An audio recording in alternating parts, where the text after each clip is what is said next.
বাতায়নপাঠাগার.com-এ আজকে আমি আলোচনা করছি প্রেজেন্ট ইনডিফিনিট টেন্স নিয়ে।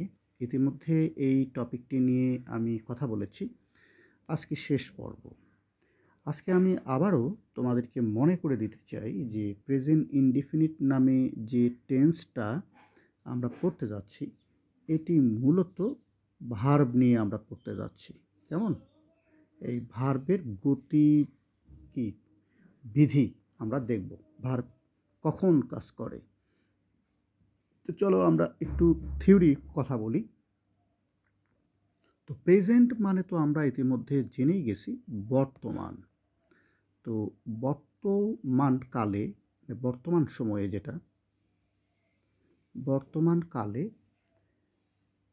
যা হয়ে থাকে, বর্তমান কালে যা হয়ে থাকে, কথাগুলো একটু বুঝতে হবে আমাদের। হয়ে থাকে, বর্তমান কালে যা হয়ে থাকে। তো বর্তমান কালে কি হয়ে থাকে? সাধারণত বর্তমান কালে যা হয়ে থাকে এইটা হলো, আমরা ইতিমধ্যে বলেছি, অভ্যাস কিংবা চিরসত্য বোঝায় আর কি, বা চিরন্তন সত্য। চিরসত্য মানে কি বুঝতে পারছো? যেটা আসলে সবসময় হয় এরকম। এই ব্যাপারগুলো কিন্তু এখানে জড়িত। তার মানে বর্তমান কালে, মানে বর্তমান সময়ে যা হয়ে থাকে, অভ্যাস বা চিরসত্য, এইরকম ব্যাপারগুলোই কিন্তু প্রেজেন্ট ইনডিফিনিট টেন্সে আমরা ইতিমধ্যে আলোচনা করেছি। তো আমরা একটা উদাহরণ দেই। উদাহরণটা এভাবে নেই যে ছেলেটি প্রতিদিন, খেয়াল করো, প্রতিদিন কথাটার মধ্যে কিন্তু বর্তমান সময়টা আছে। স্কুলে যায়, ছেলেটি প্রতিদিন স্কুলে যায়। তো যায় এবং প্রতিদিন দুটো শব্দ কিন্তু আমাদেরকে হেল্প করছে। কি? এটা হলো বর্তমান সময় এবং অভ্যাস। প্রতিদিন মানে তো এমনিতেই অভ্যাস বোঝাচ্ছে, এটা দ্বারা অভ্যাস বোঝা যাচ্ছে বাক্যটার মধ্যে। এই ছেলেটির অভ্যাসটা আছে, আর যায় ভার্বটা তো গুরুত্বপূর্ণ। এর আগে ক্লাস যদি তোমরা করে থাকো তাহলে জানো যে টেন্স যখন আমরা পড়ি তখন মূলত আমাদের ফোকাসটা থাকে ভার্বের দিকে। Verb is very important. Verb দেখেই সব কিছু আমাদের করতে হয়। তো আমার মনে হয় এতটুকুই যথেষ্ট। এর আগের আলোচনা যেহেতু আছে, এখন আমরা দেখব মূলত এই যে প্রেজেন্ট ইনডিফিনিট টেন্স, এটা বাক্য আকারে যখন আমরা লিখব তখন আমরা খেয়াল করে দেখব বাক্যগুলোর চেহারা কেমন হয়। আমি বলতে চাচ্ছি বাক্যের গঠন কেমন। গঠন অর্থাৎ আমরা এইমাত্র একটা বাক্য যেটা লিখলাম, মানে আমরা একটা বাক্য ধরেই নিই। ধরে যাক কুতুব নামে একটা ছেলের নাম আমরা লিখলাম, Qutub plays football.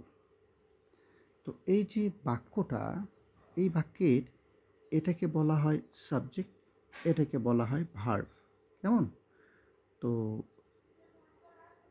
Subject and verb, যদি একটা বাক্যে আমরা শুরুতেই সাবজেক্ট এবং ভার্ব পাই, সাবজেক্ট এবং ভার্ব, এবং এই যে বাক্যটা আমরা লিখলাম এই বাক্যটা কিন্তু হাঁবাচক, মানে এর মধ্যে কিন্তু না নাই, হাঁ, কথাটার মধ্যে হাঁ। তো ইংরেজিতে যদি হাঁবাচক বাক্য হয়, মানে বাক্যের মধ্যে যদি না না থাকে, তাহলে সেটাকে বলা হয় কি?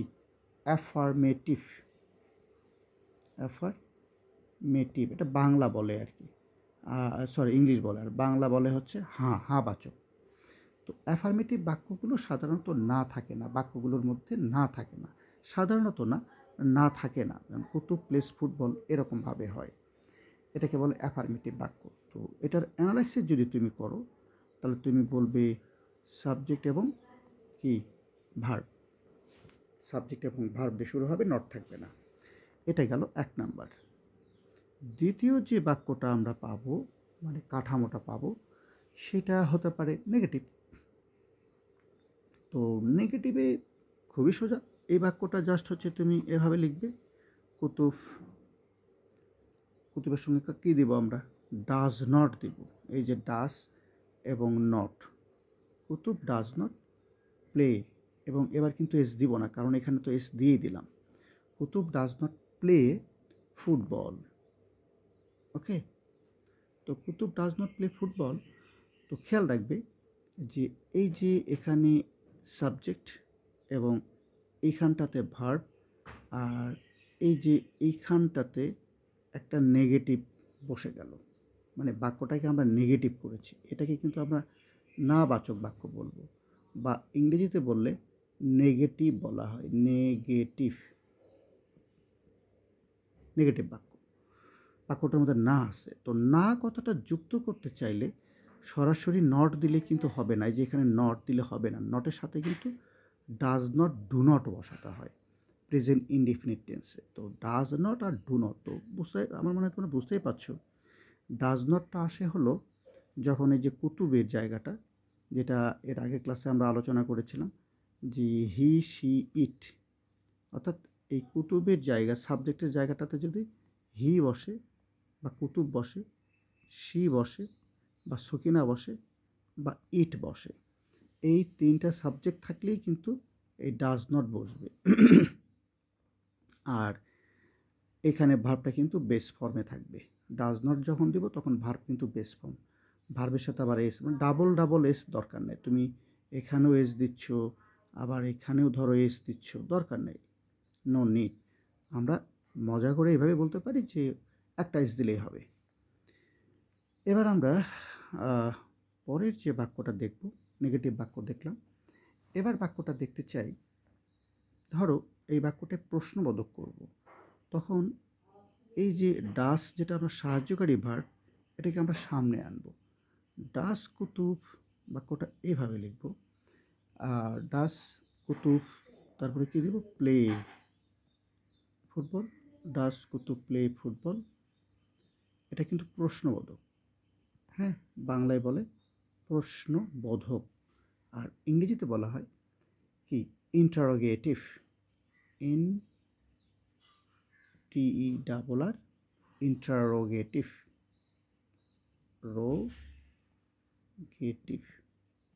ইন্টারোগেটিভ সেন্টেন্স বলে আসলে। তো এটা কিভাবে হয়, এই যে ডাসটা সামনে চলে আসলো, মানে সাহায্যকারী ভার্বটা সামনে, আর এখানে তো ভার্ব থাকবেই, সাবজেক্ট, এটা কিন্তু ভার্ব, এবং সাবজেক্টের সামনে সাহায্যকারী ভার্ব থাকতে হবে। সাবজেক্টের সামনে যদি ভার্ব থাকে তাহলে সেটা প্রশ্নবোধক হবে। ডাস কুতুব প্লে ফুটবল, কুতুব কি ফুটবল খেলে, এরকম কিন্তু বাংলাটা। তাহলে আমরা প্রশ্নবোধকও দেখলাম। এবার আমরা দেখব আর একটা ক্যাটাগরির সেন্টেন্স, নেগেটিভও হবে, প্রশ্নও হবে। কীরকম হয়, এই যে ডাজ দিয়ে যে প্রশ্নটা করলাম, হ্যাঁ, এই ডাজের সাথে তুমি যদি ডাজেন্ট করতে পারো, নটও যুক্ত করতে পারো, তাহলে হবে ডাজ নট, বা সংক্ষেপে ডাজেন্ট।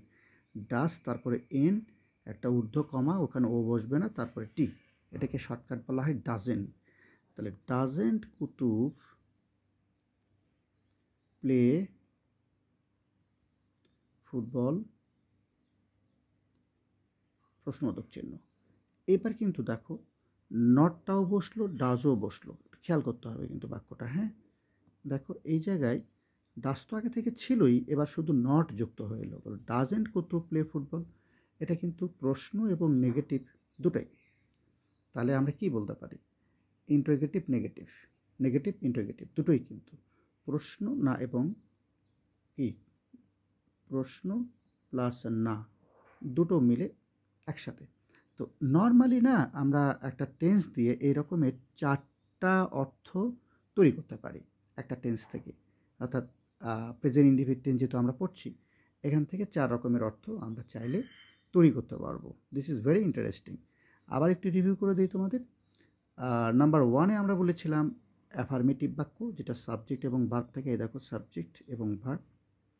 নাম্বার 2-তে আমরা বলেছিলাম সাবজেক্ট, তারপর একটা নেগেটিভ ঢুকে গেছে এখানে, যেটা সরাসরি নট দেওয়া যাবে না, ডু নট বা ডাজ নট, তারপরে কিন্তু ভার্ব।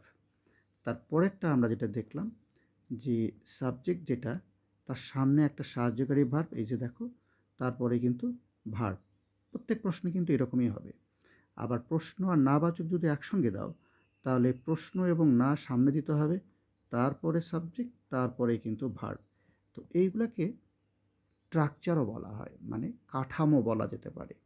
এখন একটা জিনিস এখানে বাকি রইল, সেটা হলো এই যে ডাজ, তো মনে রাখতে হবে ডাজ ব্যাপারটা কিন্তু ইউজ হয় he, she, it, third person singular এইগুলোর সাথে। আর বাকি প্রশ্নগুলোর সাথে কিন্তু ডু নট বা ডু ইউজ হবে। এই ছিল হচ্ছে আমাদের এইটুকু আলোচনা। এর পরের ধাপে আমরা যাব, সেটা আরেকটু অন্য কিছু ফানি জিনিস, বাট দরকারি কথা বলবো। যেমন আমরা প্রেজেন্ট ইনডিফিনিট টেন্সে যখন এই যে বি ভার্ব নামে একটা ভার্ব আছে, কেমন তোমরা সবাই কম বেশি জানো, এই যে বি ভার্ব, তো বি ভার্ব সমান আমরা বলে থাকি এম, ইজ, আর। এগুলো কিন্তু বি ভার্ব, মানে বি মানে যে হওয়া, এম মানেও কিন্তু হই, ইজ মানেও হয়, আর মানেও কিন্তু হয়, এই জন্য এগুলো সবগুলোকে বি ভার্ব বলা হয়। আরও আছে, যেমন হওয়াটাকে অতীত বললে হয় ওয়াজ, ছিল, বা ওয়ার, এগুলো কিন্তু বি ভার্ব। তারপরে বির সাথে আইএনজি করলে বিং হয়, হওয়া, বা বিন, হয়েছে টাইপের আর কি, এটাও কিন্তু বি ভার্ব। তো এখানে যেগুলো লিখলাম এগুলো কিন্তু সবই বি ভার্ব, এবং এই বি ভার্বের ব্যবহার কিন্তু প্রচুর হয়। যেমন আমরা বাংলা বাক্যে সাধারণত বি ভার্বের ব্যবহার অনেক সময় দেখি না। যেমন আমরা যদি এরকম লিখি, বাংলা দেখো খেয়াল করে, কুতুব সাহেব, মানে কুতুব সাহেব একজন নেতা, এই বাক্যটার মধ্যে খেয়াল করো মনে হবে ভার্ব নাই, কুতুব সাহেব একজন নেতা, ভার্ব মনে হচ্ছে না কোথাও, মানে ক্রিয়া আমরা খুঁজে পাচ্ছি না। হ্যাঁ, তো যে বাক্যগুলোতে এরকম ক্রিয়া আমরা খুঁজে পাবো না, বাট এই বাক্যটা পড়ে মনে হচ্ছে এটা বর্তমান সময়ের কথা, যেহেতু অতীত কোনো উল্লেখ নাই, 3 বছর আগে 4 বছর আগে এরকম কোনো কিছু নাই, সুতরাং এইটাকে আমরা ধরে নিতে পারি বর্তমান সময়ে, বর্তমান সময়ের কথা এটা। তাহলে কুতুব সাহেব আমাদের নেতা, এটা ইংলিশ লিখতে গেলে কিন্তু বি ভার্ব লাগবে। এই জন্য আমরা বলি যে বাংলা বাক্যে ক্রিয়া যখন থাকে না, তখন সেখানে বি ভার্ব হিসেবে অ্যাম, ইজ, আর ব্যবহার হয়। সাধারণত তোমরা দেখবা অ্যাম, ইজ, আর আমরা ব্যবহার করে থাকি, এই বাক্যটা তো তাই বসবে। এখন তোমরাই বলো কী হবে। Mister Qutub is a leader, এটার ইংলিশ হতে পারে mister Qutub is a leader, Qutub is a leader, এই যে এখানে বি ভার্বটা বসে গেল। তো এটা কিন্তু ভেরি ইন্টারেস্টিং। ছেলেটি স্মার্ট যদি বলা হয়, ছেলেটি স্মার্ট, খেয়াল করো, ছেলেটি যখন স্মার্ট বলবে, এটার মধ্যে কিন্তু ভার্ব নাই, বাট একটা বি ভার্ব আছে। তুমি ইংলিশ লেখো তাহলেই হয়ে যাবে। ছেলেটি, দ্য বয় স্মার্ট লিখলে কিন্তু হবে না, দ্য বয় ইজ দেওয়া লাগবে, তারপরে স্মার্ট। এটার বাংলা করলে হয় ছেলেটি হয় স্মার্ট। তো হয় কথাটা আমরা আসলে বেশি ব্যবহার করি না। তো এটা একটা ফানি সিস্টেম, আমি মনে করি তোমরা ব্যবহার করবে, এবং এটা কিন্তু কাজেও লাগবে। কেমন, দিস ইজ ভেরি ইম্পর্ট্যান্ট কারোর জন্য। এরপরের যে ধাপটাতে আমরা যেতে চাচ্ছি, আর একটু উদাহরণ আমরা দেখব, চলো দেখি। আসলে এত বিস্তারিত বলার কারণ হলো প্রেজেন্ট ইনডিফিনিট টেন্সের ব্যবহার প্রচুর, যত জানবে ততই তোমার লাভ হবে। তো আমরা অলরেডি তো গল্প ছড়ার ভেতর দিয়ে ভার্বের সাথে এস বা ইএস কখন হয় মনে আছে তোমাদের, যখন কোনো ভার্বের শেষে, আবার একটু তোমাদের মনে করে দিই, কোনো ভার্বের শেষে যখন সিএইচ বলেছিলাম, তাই না, তারপরে ও বলেছিলাম, সিএইচের ওয়াশ ছিল, ও ম্যাঙ্গো ছিল, তারপরে ধরো এস এইচ, তারপরে হচ্ছে এস এস ডাবল এস ছিল, তারপরে হচ্ছে এক্স ছিল, এইগুলো ভার্বের শেষে থাকলে এস বা সরি এস তো নয়, এটাকে আমরা বলতে পারি তখন ইএস, ভার্বের সাথে ইএসে যুক্ত হয়। এটা জাস্ট একটা মনে করে দিলাম। মনে করে দেওয়ার কারণও আছে, যেমন আমি এখন একটা বাক্য লিখতে চাচ্ছি, বাক্যটা যদি এইরকম হয় যে তিনি আমাদের ইংরেজি পড়ান, ধরো তিনি মানে হি টিচ, খেয়াল করো TEACH, তাহলে যে সিএইচ, সুতরাং দিতে হবে ইএস, সিএইচ, যেখানে দেখো সিএইচ আছে ভার্বের শেষে। এখানে যে সূত্রগুলো লিখলাম এগুলো কিন্তু ভার্বের কি শেষে থাকে, হ্যাঁ। তাহলে হি টিচেস আস ইংলিশ, এটা একটা ধরো রিভিশন টাইপের জিনিস হচ্ছে। তিনি আমাদের ইংরেজি শেখান। এখানে কিন্তু টিচেস মানে কি হবে, শেখান। এটা কিন্তু তার অভ্যাস বলতে পারো, প্রতিদিনের কাজ এরকম। তারপর ধরো এমন হতে পারে শি, আরেকটা ভার্ব আমরা ধরতে পারি, ধরো রাশ আর ইউএসএইচ থাকলে, এই যে এসএইচ কেমন শেষে থাকলেও কিন্তু ইএস হবে। রাশেস, রাশেস, সে দৌড়ে গেল টু দ্য স্পটে গেল মনে করো। তো এখানে কি ঘটলো, একই ঘটনাই এখানে যা ঘটেছে, ইএস, এই যে শেষে সিএইচ ছিল, এসএইচ ছিল, ব্যাপারগুলো কিন্তু ফলো করতে হবে, হ্যাঁ, এবং নোট নিতে হবে যেখানে দরকার। ঠিক এরকমভাবে তুমি যত ইচ্ছে তত লিখতে পারবে। আরও কিছু ভার্ব, যেমন তুমি যদি গো ইউজ করো তোমাকে কিন্তু কী করতে হবে, গোস করতে হবে, তাই না। তারপরে ধরো রিল্যাক্স যদি ইউজ করো, রিল্যাক্স শব্দগুলো আমার মাথায় আসতেছে, রিল্যাক্সেস ইউজ করতে হবে, ইএস দিতে হবে, এটা কিন্তু খেয়াল রাখতে হবে তোমাকে। আরেকটা জিনিস তোমাদের বলেছিলাম, মনে করার জন্য বলি, যদি কোনো মানে ভার্বের শেষে ওয়াই থাকে, মনে আছে তোমাদের, ওয়াই, যেমন ধরো আমরা একটা শব্দ ফ্লাই বলেছিলাম, ক্যারি বলেছিলাম, ওয়াই উঠে আইএস যুক্ত হয়ে যায় যদি তার সামনে কনসোনেন্ট থাকে, আর ভাওয়েল থাকলে তো হবে না। তো এইগুলো আসলে একটু খেয়াল করতে হবে তোমাদের কিন্তু, না হলে নিয়মগুলো মাথায় থাকবে না, কাজও করবে না ব্রেন। এইবার আমরা যথারীতি চলে যাব আরেকটা মজার তথ্য দিতে, সেটা একটু এইভাবে পড়াই। এই যে আমরা বললাম যে যা কিছু অভ্যাস, এই ব্যাপারগুলো আরেকটু সহজ করার জন্য আমরা কিছু বাক্য লিখি। যেমন চিরসত্য কেন বলা হয়, যেটা সবসময় সত্য, চিরসত্য। যেমন আমাদের সবচেয়ে সহজ যে উদাহরণ, পৃথিবী সূর্যের, ঠিক কিনা বলো, চারদিকে ঘোরে। এই বাক্যটা চিরসত্য বলা যায় কি না, যায়। তো চারদিকে ঘোরে কিন্তু এখানে ভার্ব, ঘোরে মানে কি প্রতিদিনই ঘোরে, এই অর্থেই কিন্তু এটা চিরসত্য। সো এইখানে যে ঘোরে, এই ভার্বটা কিন্তু প্রেজেন্ট ইনডিফিনিট টেন্স দিয়ে লিখতে হবে। তো ঘোরের ইংলিশ হচ্ছে সাধারণত হচ্ছে মুভ ইউজ করি আমরা, তাহলে হয় মুভ লিখতে হবে অথবা মুভস লিখতে হবে, আর কোনো পথ আছে নাই কিন্তু। এটা 1 নাম্বার গেল। 2 নাম্বার আমি যেটা তোমাকে দেখাতে চাই, ধরো প্রতিনিয়ত ঘটে এমন কাজ, প্রতিনিয়ত, খেয়াল করো আমি লিখি একটু সহজ করার জন্য, প্রতিনিয়ত ঘটে। তো প্রতিনিয়ত ঘটে এমন কাজ, প্রতিনিয়ত ঘটে, যেমন সে প্রতি মাসে ঢাকা যায়, সে প্রতি মাসে ঢাকা যায়, এখানে কিন্তু ভার্ব আমার যায়। তো খেয়াল করো প্রতি মাসে, তাহলে প্রতি মাসে এই শব্দ আর যায় তো আসেই, দিয়ে কি বোঝায়, সাধারণত প্রতিনিয়ত বোঝাচ্ছে, তার মানে এটাও এক ধরনের অভ্যাস, কম বেশি অভ্যাস, তাই না। তাহলে আমরা বলতে পারি প্রতিনিয়ত ঘটে এরকম কোনো বাক্য তুমি যদি ইংরেজিতে লিখতে চাও, তাহলে কিন্তু তোমাকে প্রেজেন্ট ইনডিফিনিট টেন্সে লিখতে হবে। মানে মানে এই যে যায়, গো, এটা হয় গো হবে অথবা গোজ হবে। বুঝতেই পারছো কেন গো আর গোজ বলতেছি বারবার।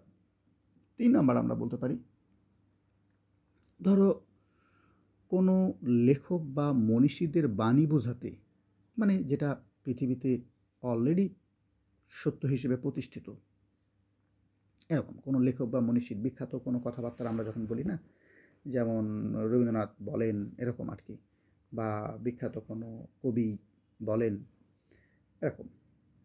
তো কোনো বিখ্যাত লেখক বা মনীষীদের বাণী, তো আমরা শর্টকাট লিখতে পারি লেখক বা মনীষী তাদের বাণী, লেখক বা মনীষীদের বাণী, লেখক বা মনীষীদের বাণী যদি বোঝায় এরকম কিছু, লেখক বা মনীষীদের বাণী বোঝালেও আমরা কিন্তু আলটিমেটলি কী করব, প্রেজেন্ট ইনডেফিনিট টেন্স ব্যবহার করব, লেখক বা মনীষীদের বাণী। যেমন আমরা বলতে পারি যে a thing of beauty is a joy for ever, এরকম যে কোনো কথাই। যাই হোক, তাহলে লেখক মনীষীদের বাণী যেটা অতীতে বলেছেন সেটার ক্ষেত্রেও কিন্তু আমরা ইউজ করব প্রেজেন্ট ইনডেফিনিট। 3 নাম্বারে যেটা আমরা নিতে চাই, মানে অতীতে ঘটে গেছে, মানে অতীতের ঐতিহাসিক ঘটনা, ঐতিহাসিক মানে যেটা ঐতিহাসিকভাবে প্রতিষ্ঠিত। যেমন আমরা বলি না যে সম্রাট শাহজাহান তাজমহল নির্মাণ করেন, তো এটাকে আমরা বলতে পারি ঐতিহাসিক ঘটনা, মনে রাখার জন্য আর কি। কোনো ঐতিহাসিক ঘটনা কেউ যদি লিখতে চায় তাহলে সে প্রেজেন্ট ইনডিফিনিটে লিখতে পারবে ঐতিহাসিক ঘটনা, এটাও কিন্তু ইম্পর্টেন্ট, ঐতিহাসিক ঘটনা। তো ঐতিহাসিক ঘটনার একটা উদাহরণ দিই আমরা, ভালো হয়। ঐতিহাসিক ঘটনা তো অনেক হতে পারে, তাই না? ইতিহাসে যেটা প্রতিষ্ঠিত সেটাই। তো সম্রাট শাহজাহান তাজমহল নির্মাণ করেন, তো আমরা লিখি শাহজাহান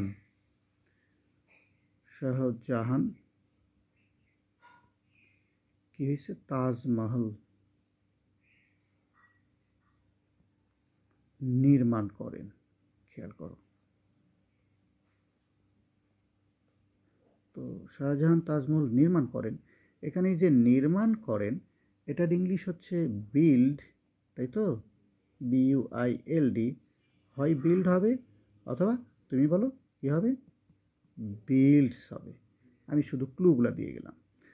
তাহলে এই যে এ পর্যন্ত 4টা ক্লু আমি দিলাম, এই ক্লুগুলো কিন্তু গুরুত্বপূর্ণ। আরও কিছু ক্লু আছে, আমি তোমাদের একটু দেখানোর চেষ্টা করি। চলো এগুলো আমরা বাদ দিই, যেহেতু এগুলো আমরা শিখে ফেলেছি। বারবার মনে করে দিচ্ছি, প্রেজেন্ট ইনডিফিনিট টেন্সটা কিন্তু অতি গুরুত্বপূর্ণ, কারণ সারাদিনে যত কথাবার্তা বলি, আমি জরিপ চালাই নাই, বাট আমার ধারণা এগুলোর মনে হয় 80%ই এই টেন্স ব্যবহার হয়, এতটাই গুরুত্বপূর্ণ। তো 5 নাম্বার ক্লুটা আমি এভাবে তোমাদের দিতে চাই। এটা তো ইতিমধ্যে পড়েছি যে অভ্যাসগত, যেটা বর্তমানে অভ্যাস, মানে অভ্যাসগত বর্তমান, অভ্যাসগত বর্তমান। অভ্যাস কিন্তু অতীতও হতে পারে, সেটা না। বর্তমানে যে অভ্যাস, বর্তমানে অভ্যাস কোনটা? যেমন সে প্রতিদিন পত্রিকা পড়ে, সে প্রতিদিন পত্রিকা পড়ে, হ্যাঁ, মানে প্রতিদিন। এর আগেও কিন্তু বললাম ওই রকমই কিছুটা, প্রতিদিন বই পড়ে বা পত্রিকা পড়ে, বই পড়ে। তো এখানে ভার্ব হচ্ছে পড়ে, এটা সমান কিন্তু রিড অথবা রিডস হতে বাধ্য। অভ্যাসগত বর্তমান, অতীত হলে কিন্তু হবে না, অতীত অভ্যাস না, বর্তমান যে অভ্যাস। এরপরে আমরা 6 নাম্বার যে টপিকে যেতে চাই, নিকট ভবিষ্যৎ। নিকট ভবিষ্যৎ বোঝাতেও আমরা তোমার প্রেজেন্ট ইনডিফিনিট ব্যবহার করি, নিকট ভবিষ্যৎ। যেমন কেউ বলতে পারে যে আগামীকাল, আগামীকাল মানে টাইমটা ফিক্সড। কিংবা ধরো বলতে পারে যে আগামীকাল আমার ট্রেন 10টায় ছাড়বে, ফিক্সড মনে করো, নিকট ভবিষ্যৎ, যেটা ফিক্সড করা আছে এরকম। বা এমনও হতে পারে যে আমি আগামীকাল ঢাকা যাব, নিকট ভবিষ্যৎ যদি মিন করে আর কি, নিকট ভবিষ্যৎ, কাছাকাছি ভবিষ্যৎ, যেটা ধরো আসলে বলা যেতে পারে ঘটবেই এরকম।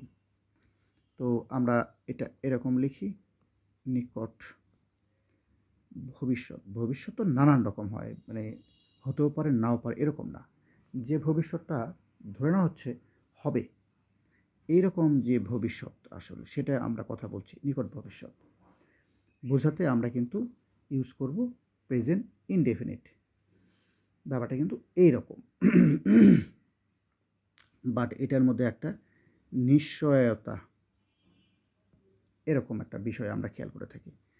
এরপরের যে পয়েন্টটা, সেটা তো জানোই তোমরা যে ইম্পারেটিভ সেন্টেন্স নামে যে সেন্টেন্সগুলো আছে, ইম্পারেটিভ সেন্টেন্স। তো ইম্পারেটিভ সেন্টেন্সে কি হয়, ভার্ব দিয়ে শুরু হয়, ভার্ব প্লাস তারপরে বাকি অংশ থাকে। যেমন আমরা একটা উদাহরণই লিখি, ডু দ্য, অঙ্কটা করো, ডু দ্য সাম। তো এখানে এটা কিন্তু সবসময় কি, প্রেজেন্ট ইনডিফিনিট, এবং এই ডু দ্য সাম এখানে কিন্তু কখনো এস বা ইএস হবে না, এস বা ইএস হবে না, এই ডুটা, এটা মনে রাখতে হবে। ইম্পারেটিভ সেন্টেন্স যে ভার্বটা শুরু হয় এটা কিন্তু সবসময় প্রেজেন্ট ইনডিফিনিট বেস ফর্মে, এস বা ইএস ফর্ম কিন্তু কখনোই হবে না, সবসময় বেস ফর্মে আমরা লিখব। তো এটাও আসলে করা যায়। তারপরে আরও কিছু ব্যবহার আছে, আমরা এইভাবে চিন্তা করতে পারি। অপটেটিভ সেন্টেন্স যখন আমরা ইউজ করি, অপটেটিভ সেন্টেন্স, এর আগেরটা বললাম ইম্পারেটিভ। অপটেটিভ সেন্টেন্সগুলোতে সাধারণত দোয়া, আশীর্বাদ এরকম থাকে না। যেমন আমি যদি তোমাকে বলি সুখী হও, মে দিয়ে বাক্যটা শুরু করব, মে ইউ, তারপরে কি দেব, be happy, may you be happy. তো এই যে বাক্যটা খেয়াল করো, বি বসলো, এটা কিন্তু প্রেজেন্ট ইনডিফিনিট টেন্স, মানে মে এবং বি। সাধারণত বাক্যগুলো শুরু হয় এরকমভাবে, মে দিয়ে, এরকম আরও কিছু শব্দ আছে। তো তারপরে ভার্বের কিন্তু base form, may you be happy, এটাও কিন্তু সুখী হও প্রেজেন্ট ইনডিফিনিট টেন্সের মধ্যে আমরা নেই। তো এরকমভাবে আসলে আমরা ইউজ করতে পারি, এক একজন এক এক রকমভাবে ব্যাখ্যা করতে পারে, বাট জিনিসগুলো প্রায় ঘুরে ফিরে একই রকম। তার মানে ইম্পারেটিভ সেন্টেন্সেও আমরা ইউজ করি প্রেজেন্ট ইনডিফিনিট টেন্স, অপারেটিভ সেন্টেন্সেও আমরা ইউজ করি কি, প্রেজেন্ট ইনডিফিনিট টেন্স। এটা কিন্তু মজার।